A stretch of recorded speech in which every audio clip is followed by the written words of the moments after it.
Good afternoon, everyone, and thank you so much for joining us today at Pride New Haven. My name is Elliot Olson. I use he, him pronouns, and I am the trans, intersex, and non-binary program officer at the New Haven Pride Center here in Connecticut. So before we begin, I'd like to take a moment and acknowledge the land on which we are hosting this event. The New Haven Pride Center was founded and operates on the traditional lands of the Mohegan, Mashantucket Pequot, Eastern Pequot, Shattuck, Golden Hill Pawcatucket, Niantic, and Quinnipiac peoples. Please take a moment and acknowledge and honor the Native peoples whose lands you occupy and the history of the place you are in. You can learn more about Native lands at native-land.ca. Today's event is part of Pride New Haven, which is taking place between September 12th and the 19th. If you want to see the full schedule, go to newhavenpridecenter.org, and everything is up on the website, or you can catch us on Facebook. We also want to thank our amazing Pride co-producer, Gotham City Empire Entertainment Group, and to all of the presenting co-sponsors, the Community Foundation for Greater New Haven, Stop and Shop, the City of New Haven Department of Arts, Cultural and Tourism, the State of Connecticut Department of Economic and Community Development, Gilead, and Healthcare Advocates International. So, lastly, before we start, I just want to thank all of you for being here today and helping us celebrate Pride. All of the work of Pride is done thanks to the tireless efforts of the staff, more than 100 volunteers, and all of our incredible artists and speakers, panelists, educators, and advocates. If you are feeling extra generous, we welcome donations to support the incredible work of Pride and the New Haven Pride Center in general. You can make a donation online at newhavenpridecenter.org or on our Venmo or Cash App. So thank you again so much for joining us today for our panel Beyond the Binary, Part 2. And I will now hand it over to our amazing moderator, Lindsey. Thanks, Elliot. I'm Lindsey Pasquale. She, they pronouns. I'm on the board of directors for the New Haven Pride Center and PFLAG Hartford, and I was just named the regional director of the Northeast for PFLAG National. I'm married for 33 years as of tomorrow, so shout out to my wife. I have 2 kids, and I just happen to be non-binary. It's just one identity among many identities. I came out older in life, started dealing with being non-binary, and just this past April changed my name and came out publicly and at work. So for all of you out there that have approached some of these things later in life, it is absolutely a doable thing, and power to you. So let me introduce our panel, starting with, and what I'm going to do is I'm going to introduce the people on the panel, and then I'll let them tell you a little bit about themselves. So let's bring in Chris Garaffa. Hey, thanks, Lindsey. Hi, and thanks to the New Haven Pride Center and everyone involved in Pride. It's really exciting to be here. Happy Pride Month for New Haven. Very, very exciting. So I am based here in New Haven, and I'm an activist and organizer against racism and war. I'm the editor of techforthepeople.org and a security and privacy activist as well. And I work with a new organization called Peer Pride, which is a peer support and equity expert partnership that does direct service programming and consulting and is trans and BIPOC run. So it's very exciting. And yeah, I'm super excited to be here with everyone. Thanks, Chris, and I'm glad to have you. Let's bring in Will Love. Hey, Will. Hello. Thanks so much for having me here. And as you know, my name is Will Love. I am 42, and I came out as non-binary as my birthday gift to myself when I turned 40. So it has been a little over 2 years and still figuring out and exploring what not being non-binary means to me. I live in Danbury. I am the leader of the Danbury Area Justice Network, which is an activist organization that formed out of the 2016 presidential election. We have worked with organizations like Connecticut Students for a Dream and Action Together Connecticut on a lot of initiatives in the area. I am also on the state leadership for Action Together Connecticut, a statewide activist organization as well. Thanks, Will. And last but not least, let's bring in Dr. Heather Kim. Hi, I'm Heather.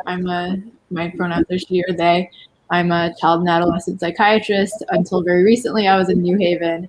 Now I'm in Boston. My primary clinical niche is providing psychiatric care. Gender affirming psychiatric care to people across the lifespan. I've been interested in trans health pretty much since medical school, and I'm really happy to have landed the job that I have, where the majority of my time I get to spend seeing trans kids and adults. And really happy to be back virtually in New Haven for the panel. Well, thanks, Heather. We're glad to have you here. So let's get started with and we have one more joining us, Devin Marlow. Hi. Hey, Devin, glad to see you. We were touch and go there for a little bit. Glad to have you here. It's okay. Thank you. Happy to be here. Thank you to the New Haven Pride Center and all its volunteers and everyone putting on amazing work and talent for Pride this week. I am Devin. I'm 27, and I am a member of the non-binary and other minority like bisexual plus communities. I work in downtown New Haven. I'm located in New Haven, and I try to make places as queer friendly as possible day to day, and make places a welcoming, safe space. So that's definitely something that I aim to be a part of, and I'm really excited to be on part of this panel as well. Excellent. Well, let's get started with a softball. I'm always interested in hearing about how people finally came to terms with the fact that they were non-binary. We all grow up in a binary world. Most of us can't escape from having some expectations thrown at us at birth as to who we are, and somewhere along the line we discover that that's not actually who we are. So it'd be interesting to hear how you came to a place where you decided that non-binary might be something that fit you as an identity. Who would like to take that one first? I don't mind. Take the ball, Will. Before years ago, I worked at Western Connecticut State University managing the bookstore, and I was an advisor to the GSA. And through the GSA, I discovered essentially life outside of the binary. I was in my early to mid 30s. It hadn't even occurred to me that there were other options. And from my mid 30s on, every coming out day, I would post that if I was young now, I would likely be non-binary or genderqueer, because I've never really felt like I fit in with either being a man or a woman. And I always tell people I felt like I was trying to fit myself into fit into the box. And then I realized I'm a parallelogram, and that's why I don't fit in the box. And I realized a lot of the struggle for me was gatekeeping and presenting. I felt like if I couldn't go all in when I came out, that I wouldn't be seen as valid as non-binary. And I thought that I had to present a certain way or do a certain thing in order to be seen and valid. And it's been 2 years. I'm still struggling with some people in my life using the correct pronouns. I know they're working on it. But, you know, it's hard. I have come out at work. My pronouns are in my signature line. I did a presentation to my entire company on pronoun usage and why it's important. But that's my journey in kind of a nutshell. I know that was probably a little bit longer of an answer, but I tend to talk a little bit. No, that was absolutely perfect. What do we think about that? Anybody else have a story? Devin, how are you? I will speak. So when I originally came out, I came out on social media first to everyone, and it was like 2 years ago. I think it was the first week of Pride or something, for National Pride Month in June. And I said that I was a binary trans man, but I knew that didn't feel super accurate for me. But I didn't really know that much about non-binary identities. I knew they existed, I knew they were valid, but I didn't know really how well that fit for me. I ended up taking a pretty long time to figure it out, but in the past couple months, late spring, early summer this year, I was hanging around more non-binary and people, and people that also use they them pronouns along with other binary pronouns. I was hanging around more non-binary, and that's something that I ended up feeling like I was able to do and adapt to as well, and feeling more at home in my identity by using both sets of those pronouns. And all it really took was being around other people and helping me realize that I don't have to stick to one thing. My identity is able to be fluid and change over time. And that's something that took a bit of a learning curve for me to learn, but I feel I feel a lot more secure in that now. But even if that was to change again over time, that's something that I'd be okay with, because I know what it's like now, and I feel a lot more safe in my ability to be like fluid and such. Thanks, Devin. Yeah, I hear you there. It's I think sometimes people have an expectation that we know 100% of who we are when we say we're non-binary, and most of the time we're just trying to figure these things out, just like anybody else out there that's a straight or a cis person. That's nobody has a monopoly on knowing exactly who they are. It's a process, so totally relatable. Heather, you want to tell us a little bit about yourself? Yeah, sure. And I feel like there's parts of both Devin and Will's stories that I can relate to. I just remember being like in my early to mid 20s thinking about like, I knew like trans people and my friends who had transitioned and started hormones and were pursuing gender affirming surgeries. And I just felt like, well, I bind my chest and I want top surgery, but I don't want hormones, so I'm probably not trans. And just the fact that like I knew about these like binary identities felt like, well, I'm not trans enough, so like I don't identify as a man, therefore I must be a woman, even though that just like didn't fit, right? And it sounds hilarious now because I'm in my 30s, but like back then I was like, oh man, like if I were a teenager, maybe I'd do it, but I feel too old to do anything. Like, what am I gonna do? So I just kind of put it off until, you start thinking about it. I started in my own therapy and also like seeing kids kind of go through their gender journeys. And, I'm telling people, no, you should like kind of revel in the uncertainty and like roll with it. And it's about like the discovery and the self, like, how you kind of feel you're most authentic. And then I wasn't really applying that to my own life.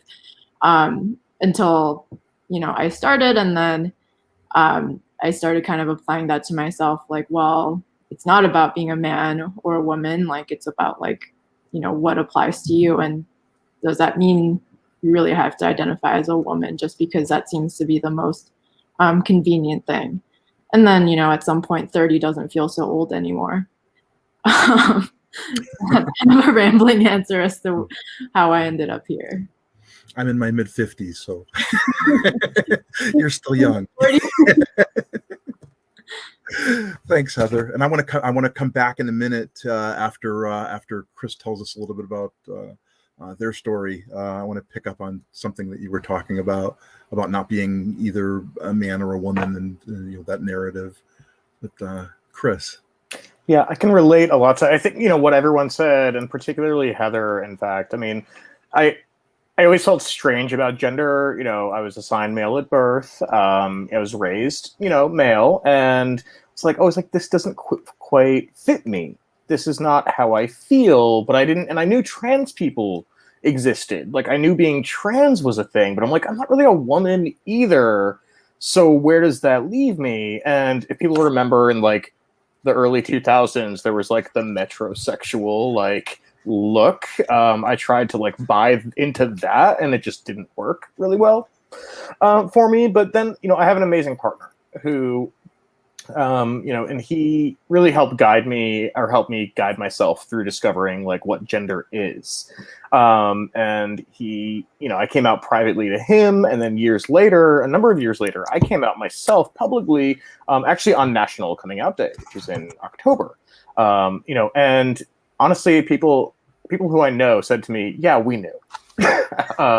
Which is for me, I know some people don't like that, but for me, it was a validation, right? I feel more feminine generally than masculine. And, I've been able to find ways to identify, first of all, what does that mean for me? What is being, I finally found the word non-binary. Right. And that really opened things up and said, okay, this explains so much of, I came out in my mid-30s. This explains so much of the last 25, 30 years of my life and how I've been feeling.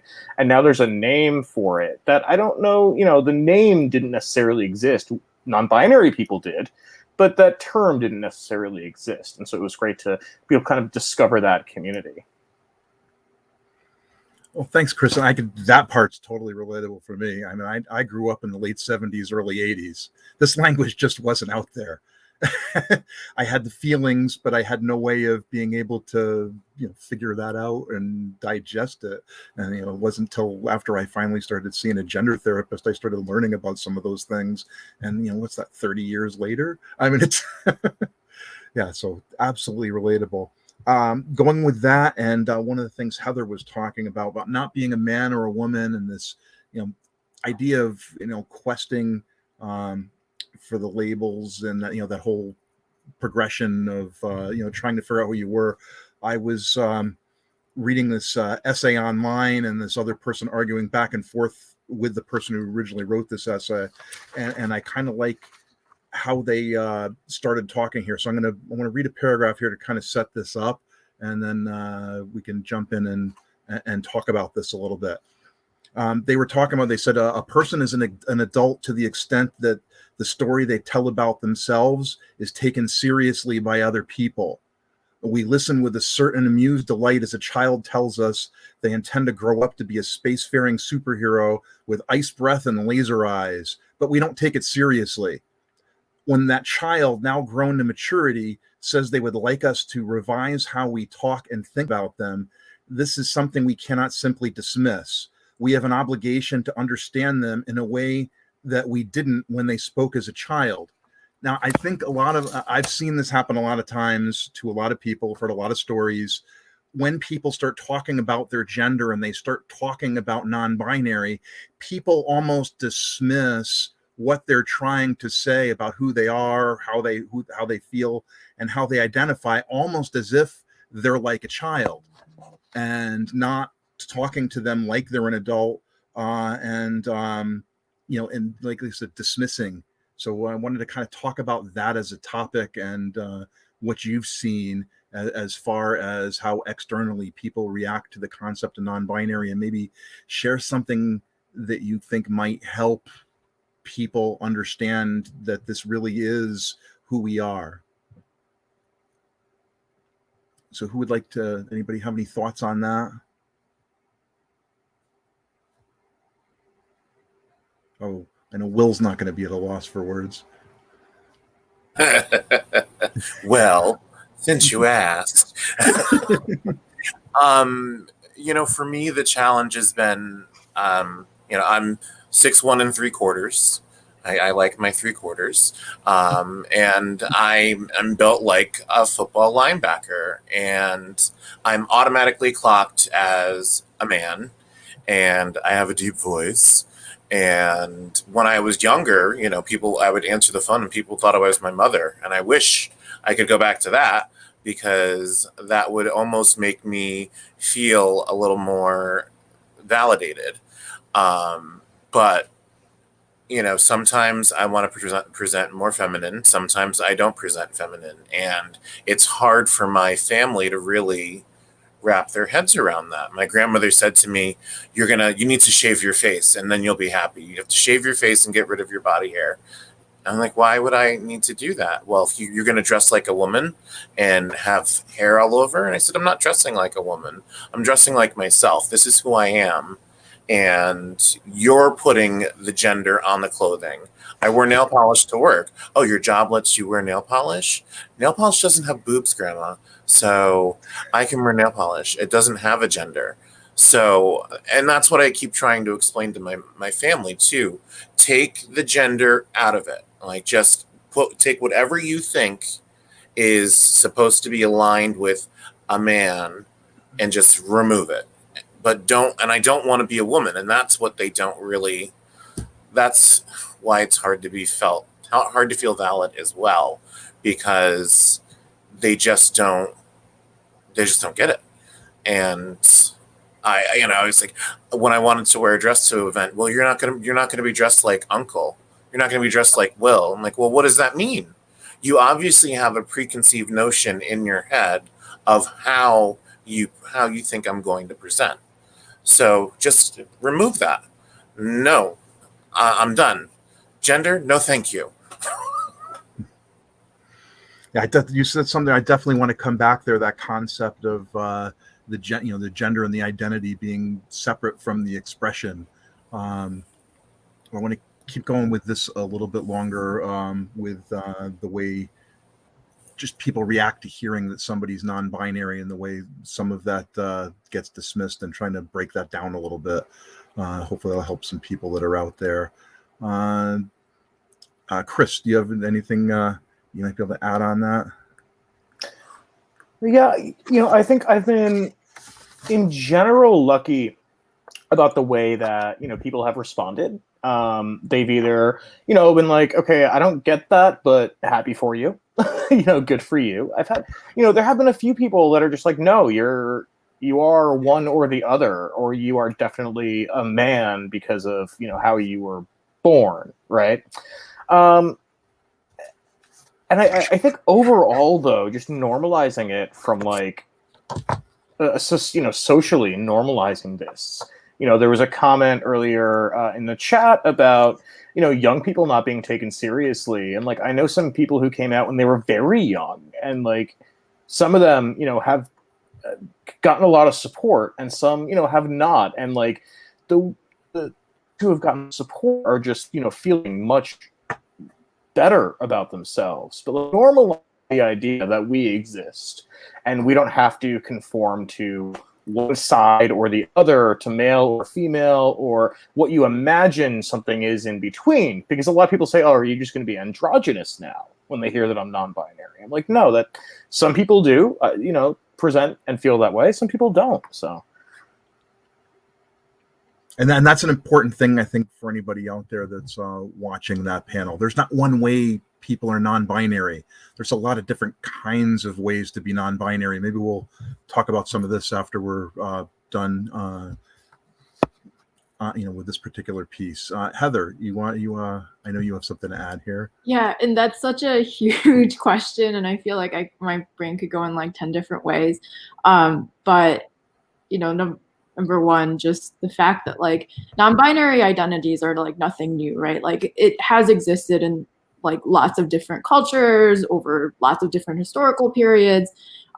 This like idea of like binary gender roles, like as they're defined in our current society, like it doesn't come from like nothing, right? There's like certain historical context where it's tied to like the rise of capitalism and like how is property distributed, or like how are we going to divide up like social roles for the social reproduction of capitalism?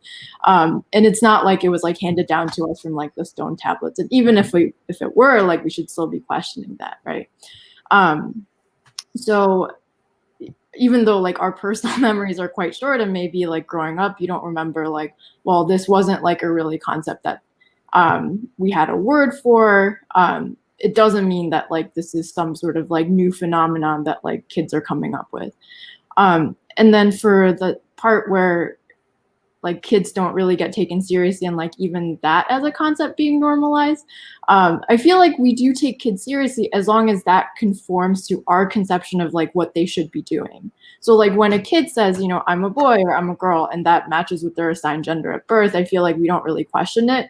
We take it seriously. We even impose lots of like different social roles on them, like all those little baby onesies that are like lady killer or whatever, like like girlfriends or whatever, those awful things that they sell. So I feel like we only tend to like ignore or discard children's experiences when it doesn't already conform to like what we have expected of them, and that's an issue. Yep. Well said. Devin, do you have anything to add in here? Yeah. So I really relate to Will and them saying that about their situation with their family, because I have a really similar situation going on with mine, in terms of like not accepting or not understanding gender identity or presentation. I usually present as more masculine, traditionally masculine than feminine, but I've been growing my hair out, and I've noticed like if I like see my mother, she'll be like, well, if you say that you're a boy, then like why are you growing your hair out? Like that's a feminine thing. And I'm like, okay, says who? Like that's your perception, and it doesn't have to be. And a lot of times to a lot of people it is, to other people it's not. I know cis women with short hair and cis men with long hair. Like that is literally something entirely societally constructed. And it doesn't matter how I dress, my pronouns are still they and he. Like I could be in a dress and those are still my pronouns. It doesn't matter like how I look, and you can't just assume someone's gender based off of their presentation. You can't assume someone's identity. You can't necessarily assume someone's pronouns. A lot of the time I default to they them for people because I don't know, and you don't always know. Like non-binary doesn't have one specific look. And as Heather was saying, when noting that they said that non-binary has been recognized across so many different cultures and historical periods and such, it isn't something that's just a new thing and some sort of new phenomenon that people came up with or that kids came up with, because people will disregard them sometimes. And this has been around and we've always been here. And that's something that I think people tend to overlook or forget or ignore. And I mean, even then they'll like some people will recognize binary trans identities, but not non-binary people. And sometimes that it's a really good point to recognize that we're just as valid as other binary trans identities, and still a minority as much as they are. And that's something that sometimes people overlook. So I think that's a really good point to be able to bring up, that we are here, have always been here, and are still perfectly recognizable. Just need to sometimes just check in with people on names, pronouns, etc. Because it's not something that should really be assumed. Right there with you. As a matter of fact, you lead nicely into the next thing I wanted to talk about. You were talking about assuming gender, and conversations with people happen at some point. So even if somebody starts off and they use a wrong pronoun, at some point we're going to say, here's what my pronoun is. And I like that same person that I was talking about before. They were saying that the difficulty in talking about gender is that some gender acts are petitionary, in that you're asking a person to be treated in a certain way, talked about in certain terms, grouped or categorized with other people in a certain way. And other gender acts are purely expressive, and some of them are both of those things at once. And so that kind of goes along with what you were saying about not assuming the gender. But when somebody asks to be addressed in a certain way, people need to be addressed in that way and have that respected. We know this is important, and for anybody else that's out there, one of the reasons why we talk about some of these topics and why this is important is trans youth, non-binary youth, there's a 50% suicide rate attached to that. And we find that when people find acceptance at home and their names and their pronouns are respected, that when that happens at home and with the family and at school, all those numbers drop to the same rate as the rest of the general population. So this is very much an issue of life and well-being for people. And anytime we can reduce the amount of trauma somebody's dragging out of childhood and into adulthood, the whole world ends up being a happier place. Anybody have anything they want to chime in on here? Maybe I'll start with Heather.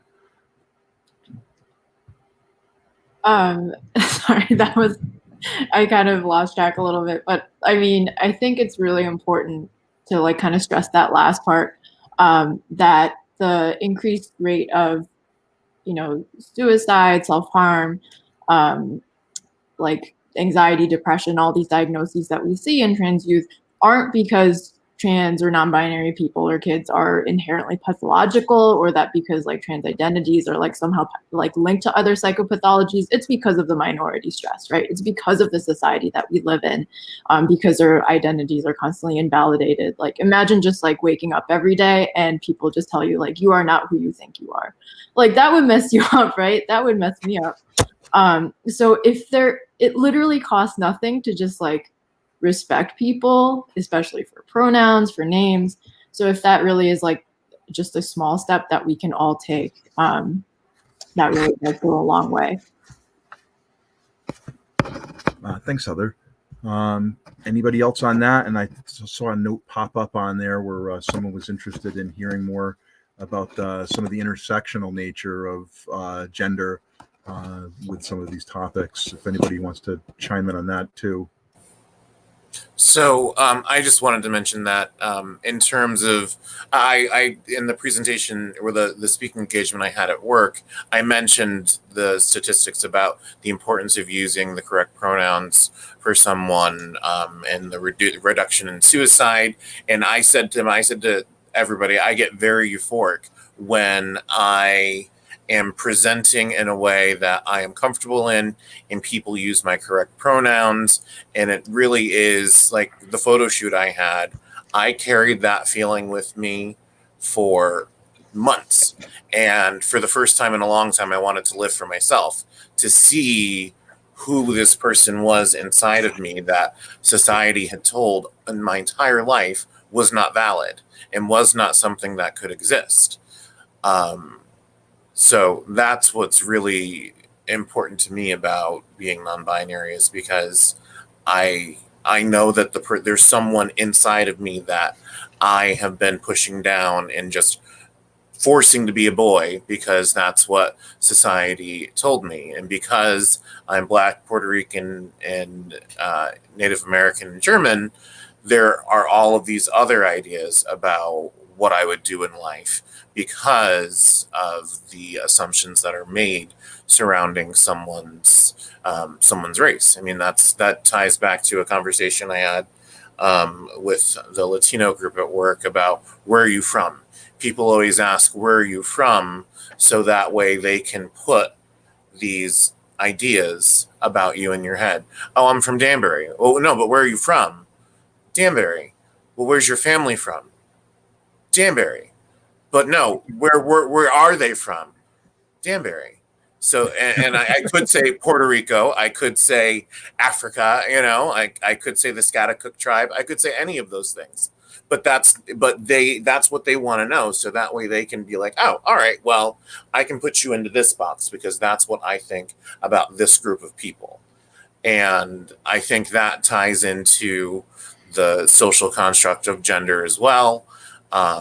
And the superiority of men over women and marriage and yada, yada, yada. Will Love from Danbury works for me.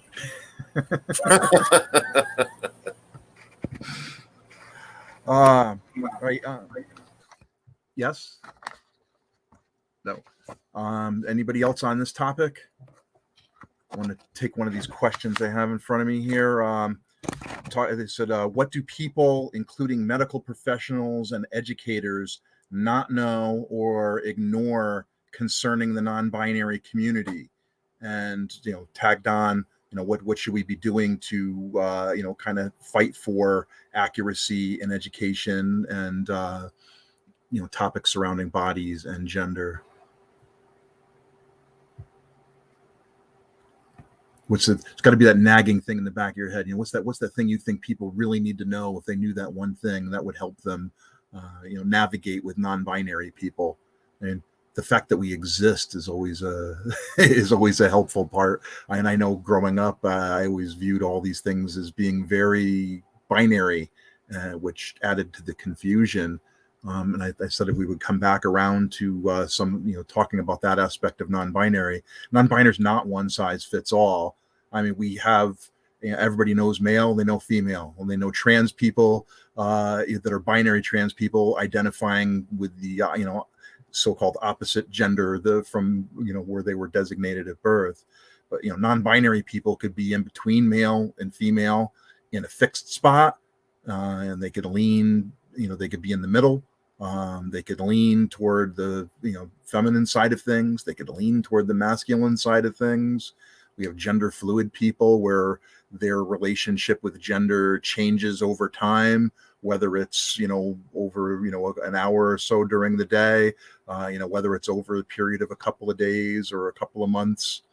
And we have people that exist completely outside of the male-female binary. Just they can, some of them experience gender but just not male female. Some of them just don't feel they have a gender at all. It's just, there's a lot of different ways people feel non-binary. So back to the, what would you like people to know about non-binary people? I mean, that would be one of the things I think that would have been the most meaningful to me to know. What about you? Yeah, how about you, Devin?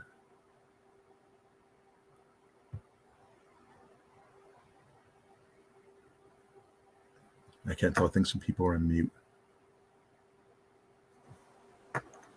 So I think that I have had, unfortunately, more experiences in the hospital than I'd like to say I had.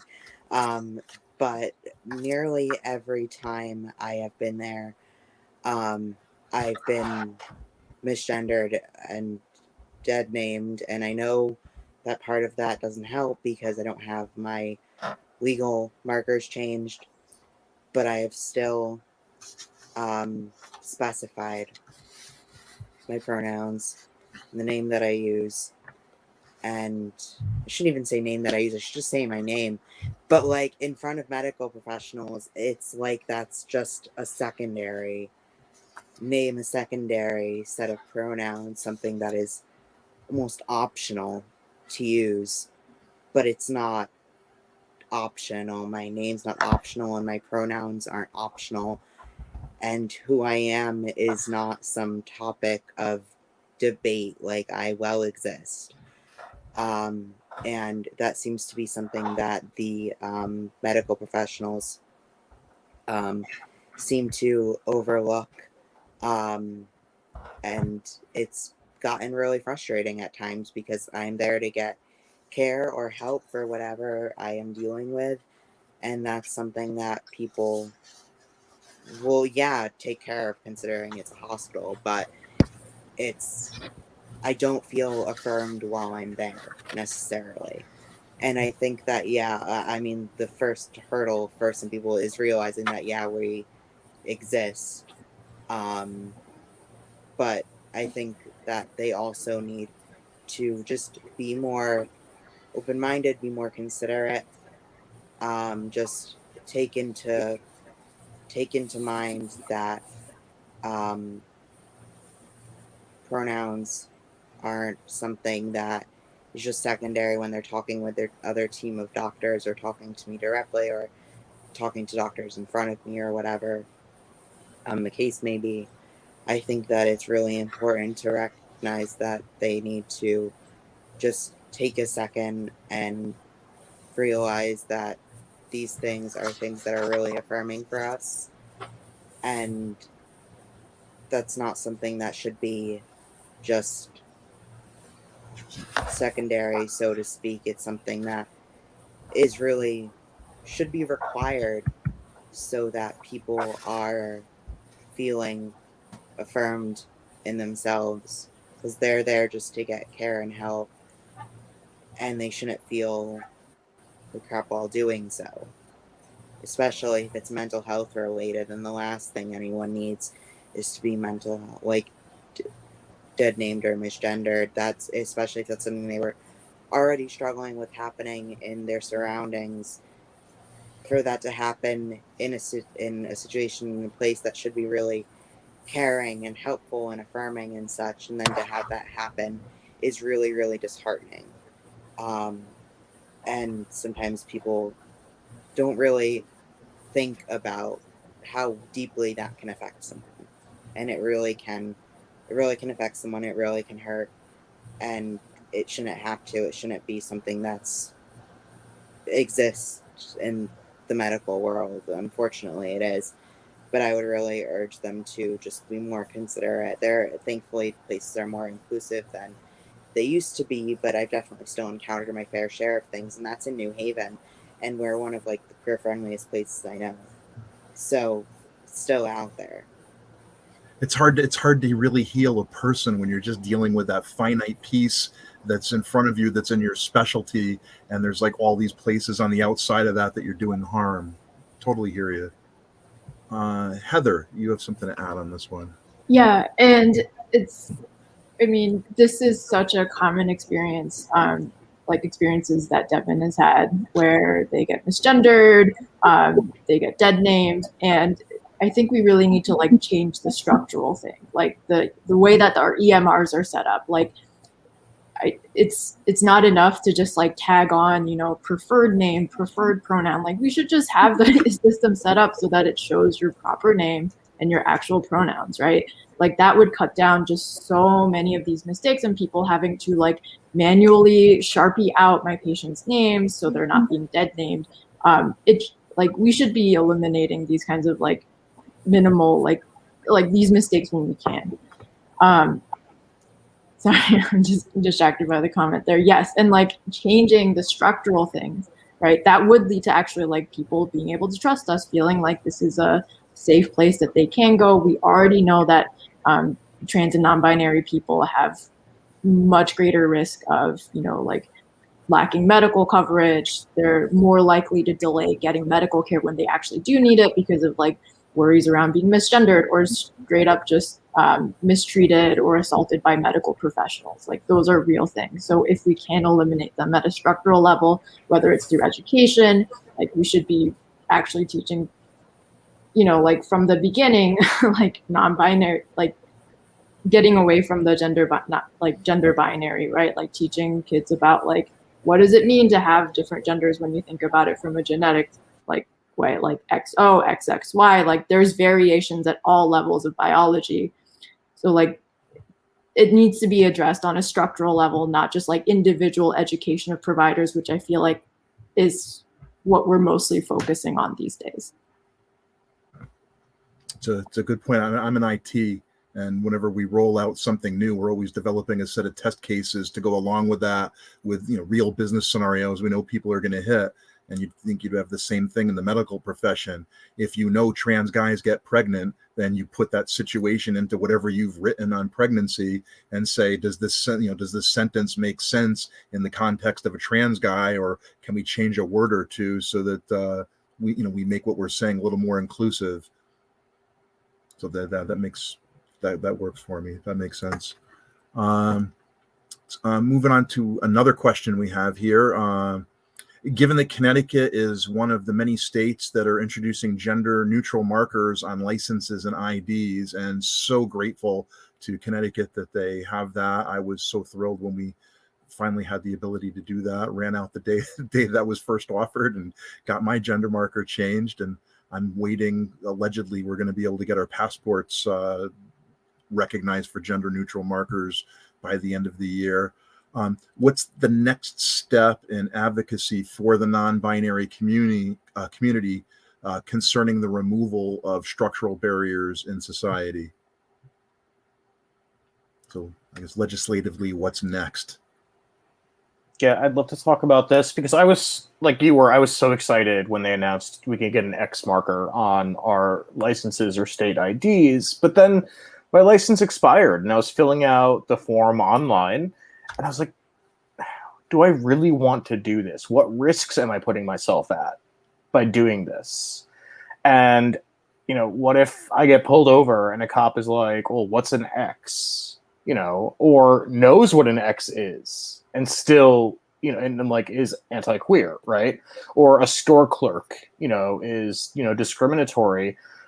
And I balance that against like, well, what if I'm presenting a lot more femme? And I ended up not doing it. I ended up not putting the X on because I think like the campaign to get that done, the fact that it was done, like it's amazing. And I love everyone who's getting the X marker, and I love everyone who fought for that. But there are still so many social barriers towards understanding non-binary-ness that can cause real physical or mental and emotional harm to people and put people in really dangerous situations, for themselves. So I think like part of it needs to be like social education, right? And we talked a little bit about that here, part of, normalizing, names, like just using the name that you identify with rather than the one that's on a birth certificate or a social security card is one great example. And I just actually just wrote an article about that at peerpride.com. But like that's one piece of that social education that I think has to go beyond even just the medical and professional settings we've been talking about. So in terms of like, what could be done, we see this like, massive awareness campaign around COVID-19, which is great. But like, let's also have that around other issues like gender, race, and health and everything else too. I hear you. And names go a long way in a lot of aspects of society. I mean, not just non-binary people, not just trans people, but on the ethnic side, I can speak English. On the ethnic side of things, people run into a lot of issues with that as well. And it's not, the goal isn't just to make the world better for non-binary, it's just to make the world better. And that's definitely an area where we can make those impacts. I know some of the things you were talking about, I struggled with some of the same things. What about my gender marker? At the time I took the X marker on my license, it wasn't available on the passport. And at the time I was doing a lot of travel for business, and it's like, okay, now my license doesn't line up with my passport. What does that mean for the travel experience and being able to do my job? at the end of the day, I said, you know what, whether there's a marker on this license or not, that's not going to be the thing that clocks me to somebody else. There's so many other things about me and my appearance and my personality that are going to do that by the time they get to my license, it's just going to be confirming something. It's not going to be surprising them with anything. But it's definitely a complex issue. I mean, heck, we may as well talk about this too. And one of the options is to just do away with gender completely on all IDs. I mean, really, what's that get us? It would be nice to get to a place where we could do something like that. But does anybody have any thoughts on whether that's a good idea to do in the long run? Is that something we want to do in the short run? Are there any pros and cons to that?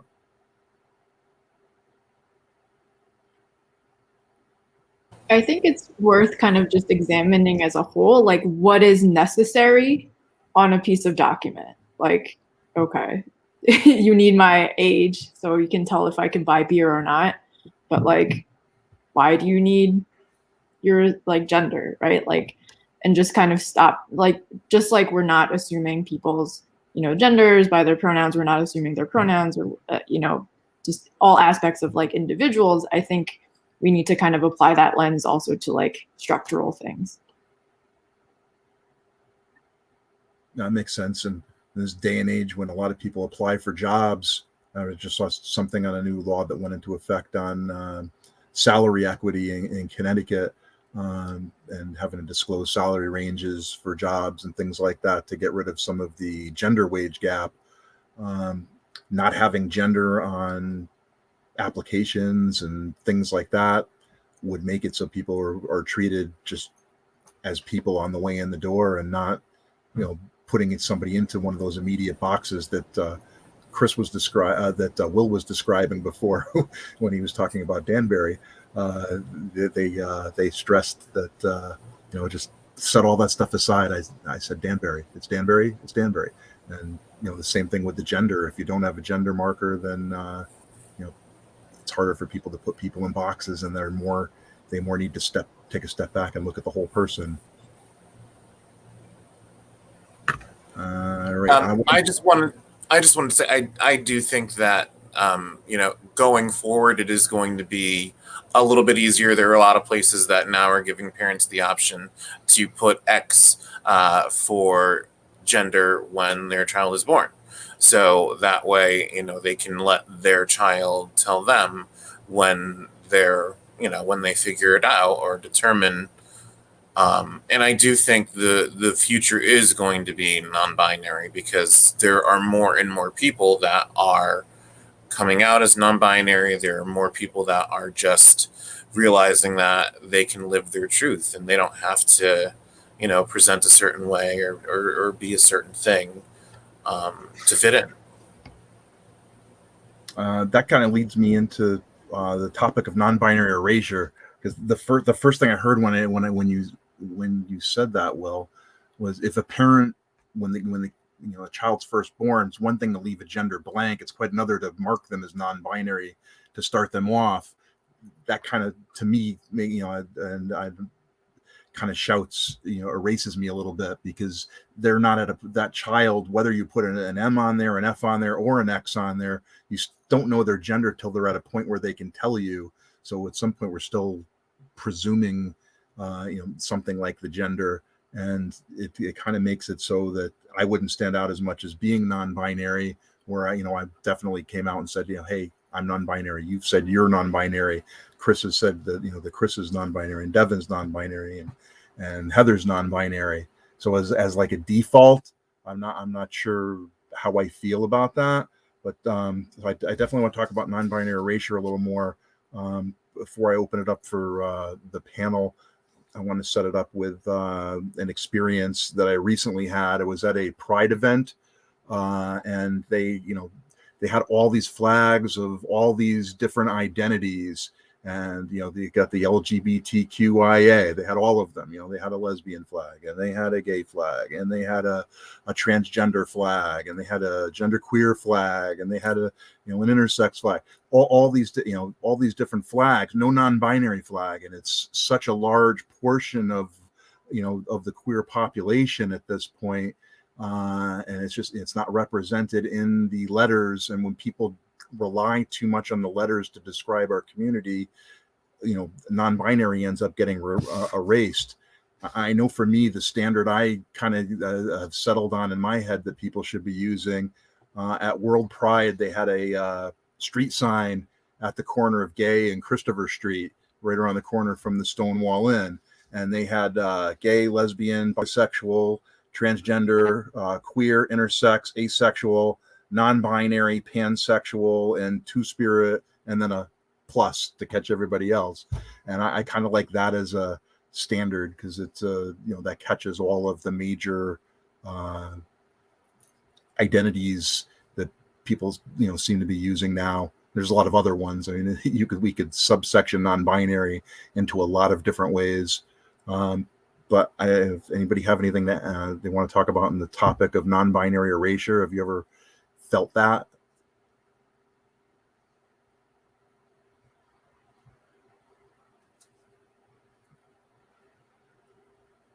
Maybe Chris?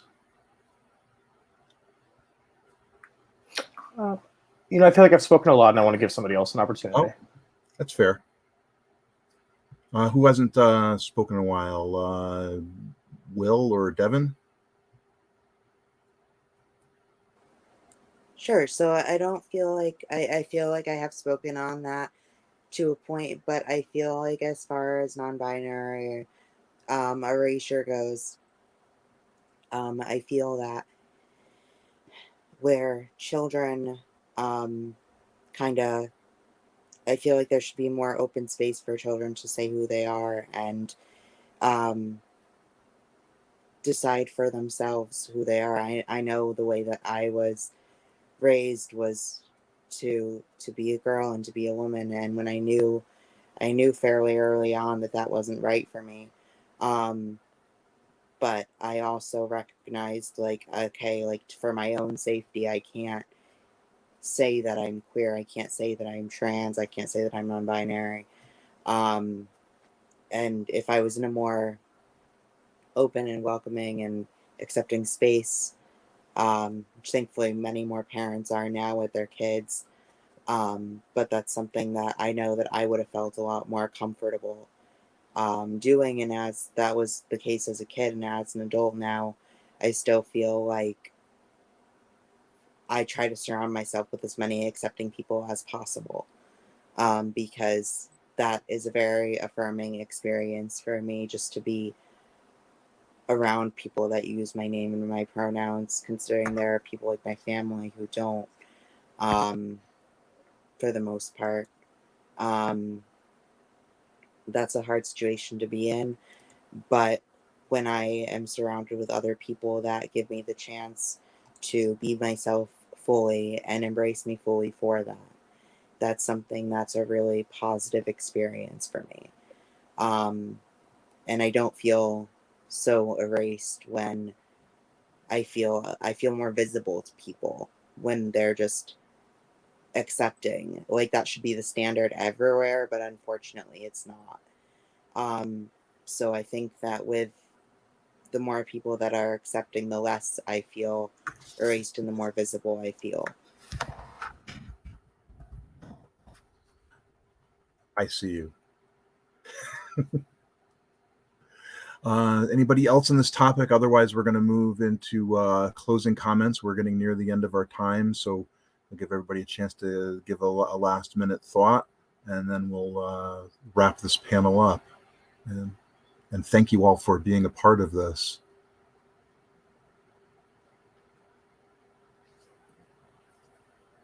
No particular order. Heather, you said you're good. Will, any last minute thoughts? I just wanted to say that this was a great experience, and I want to tell anybody out there who's watching who thinks that they have to present a certain way or be a certain thing to feel valid. You don't. If you feel like you are not a man and you are not a woman, you are valid, and you don't have to look a certain way. You don't have to dress a certain way to be valid. You are valid as you are. great words to leave on. Chris? Yeah, I just want to just talk about some inspiration that I have, older non-binary folks, Lindsey, like you and others, but also, younger non-binary folks who, are just really just putting it out there and saying, like, this is who I am. I'm not going to hide this. I don't want to hide this. And it's just really inspirational to me to see people, of all ages, but especially young folks, willing to do it. And at the same time, I came out in my 30s, and if you're in your 30s or older or whatever, it's never too late to be true to yourself if you're safe doing so. Thanks, Chris. Well, I want to thank all of the panelists for coming out today and sharing your stories and your thoughts on some of these topics. There's just so much on, being non-binary that I think isn't understood. This is the second one of these beyond the binaries that we've done. I suspect we'd do a third one at some point with some new topics. So if you have any topics on this and you want to write in to the Pride Center, we'd love to collect those and address those in a future one of these. Thank you to the New Haven Pride Center for having us all and making this space and putting on Pride Week in New Haven this week. I did want to, because Chris mentioned, it's finding that there are a lot older non-binary people need spaces to be able to talk about being non-binary. Some of the concerns of older non-binary people are different than younger non-binary people. And I have a group on Facebook called Older and Non-Binary. And so if you are, 30 plus and non-binary and you're questioning in that direction and you're looking for a space to talk about your experience, that's a good spot to do that. Otherwise, Elliot, you want to bring us on out? Absolutely, yeah. Thank you so much. Seriously, this conversation was amazing. And like all of you and just the different perspectives you're coming from, life experience and just how you have found your own journey. I don't know. This is the second panel we've done like this, Beyond the Binary Part 2. And it's just, I feel like I always learn more and have more ideas of like the next thing to talk about. And the next thing that we can work together on as a community. But yeah, so I will give some closing out comments.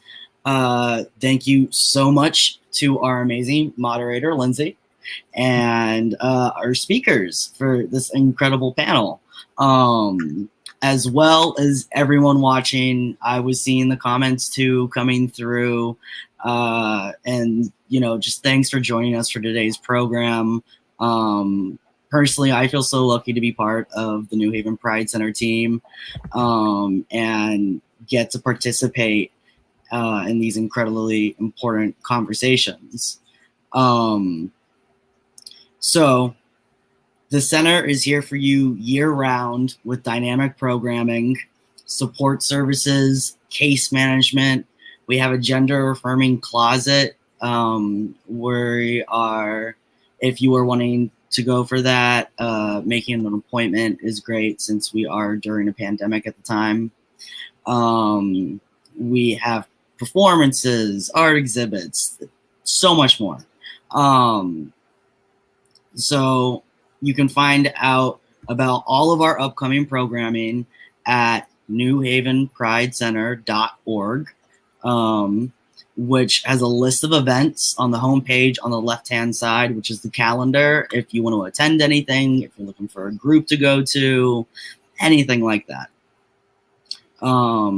If you're looking for even more information and ways to connect, you can follow us on our many, many social media platforms. So on Facebook, it's at New Haven Pride Center. On Instagram, it's New Haven Pride Center. And on Twitter, it's at New Haven Pride. Something to keep in mind, and I feel like a lot of people don't know about this, if you missed an event, or if you just want to kind of peruse our past panels, you can check out our YouTube channel. It has everything, panels and conversations like this recorded up online. It's at youtube.com/New Haven Pride Center, which be under the doobly-doo right there that you see. Vlogbrothers call out. If you have any concerns, comments, questions about, trans, non-binary, and intersex programming, whether you're looking for resources or, you're a parent looking for some direction, or you want to talk about, a possible training or a workshop for your workplace, school, community group, feel free to contact us at the center. You can contact me at trans@newhavenpridecenter.org. But if you want to go to our more general inbox, that's info@newhavenpridecenter.org. Lastly, as a pro tip, if you enjoyed today's programming, please consider joining as a member for free. If you want to, it's newhavenpridecenter.org/join now. Even more so if you're interested in supporting our work, as we're building community spaces, hosting more conversations and workshops and social spaces where we just gather, as we have direct services, please consider making a donation to support, the programming you're watching right now and everything else we do. You can do that if you go to newhavenpridecenter.org/donate. So thank you so much for joining us today. And thank you all again to our amazing speakers, moderator. I hope you have a fantastic rest of your day. And I am looking forward to the next chapter of this conversation.